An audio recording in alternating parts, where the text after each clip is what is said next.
On the morning of January 19th, 2001, firefighters responded to a house fire on Fawn Drive in Athens, Georgia. While the fire was suspected to be arson, this theory was confirmed when firefighters found a body. The victim was deceased, but not due to the fire. It would take investigators over 2 decades to find out what happened to Tara Louise Baker. It's Friday, and you're listening to MU Minis.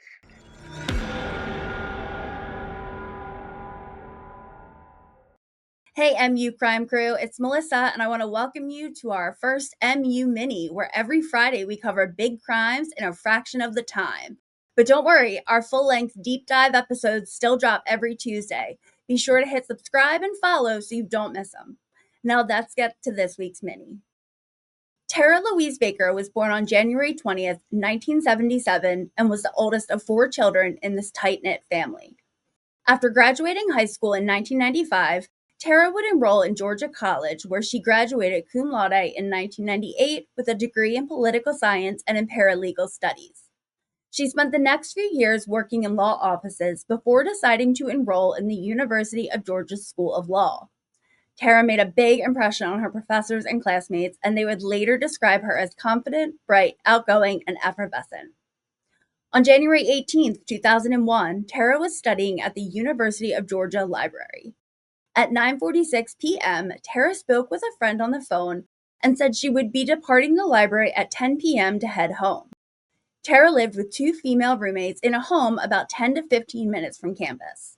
That phone call at 9:46 p.m. was the last confirmed time anyone saw or spoke to Tara. At 11:20 the next morning, firefighters were called to the home on Fawn Drive in the Deer Park subdivision. Firefighters believed the fire was set intentionally, and this theory deepened when they discovered that all 4 burners on the stove had been turned on high. They then discovered the body of Tara Louise Baker in a locked bedroom. While the fire and the water from extinguishing the fire had destroyed most of the potential evidence, it did not disguise the cause of Tara's death. According to UGA's redandblack.com, Tara had been beaten, strangled, stabbed, and she may have been sexually assaulted. Investigators did conclude that she had been dead prior to the fire being set. Police began investigating immediately by canvassing the neighborhood and even stopping motorists to see if they had any information on Tara's case. Police also spoke with Tara's family, friends, neighbors, and her boyfriend. While authorities considered her boyfriend a potential person of interest at first, he was quickly ruled out after an airtight alibi confirmed his whereabouts and he passed a polygraph.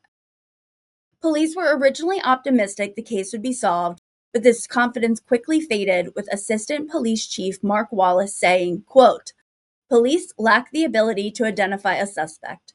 We don't have a witness, and we don't have sufficient physical or circumstantial evidence to identify a suspect at this time," end quote. By March of 2001, the reward for information on Tara's case had reached over $25,000, but sadly, this would not bring justice for Tara.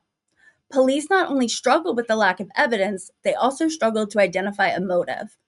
Tara's laptop was the only item missing from the home, so police considered the possibility that maybe the computer held information that the killer had wanted. In 2004, Tara Baker was posthumously awarded with her UGA law degree. Tara's case would remain cold for the next 23 years, and investigators have remained incredibly tight-lipped, which led to a bit of tension between police and the Baker family.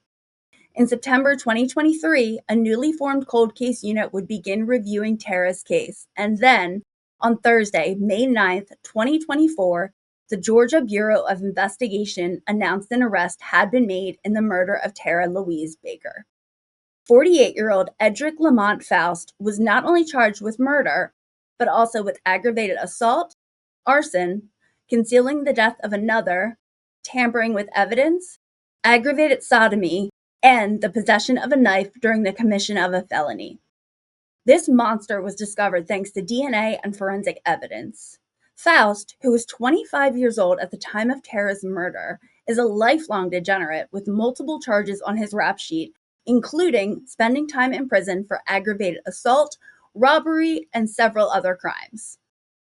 Investigators believe this was a crime of opportunity as they have not found any connection between Tara and her alleged murderer. While nothing will ever bring Tara back, her untimely death did lead to the Coleman-Baker Act, which was passed in 2023 and provides an opportunity for victims' families to request their loved one's cold case be reopened and investigated. That's all for this week's MU Mini. Tune in on Tuesday for our next full-length episode, and until then, stay safe, stay curious, stay unscripted.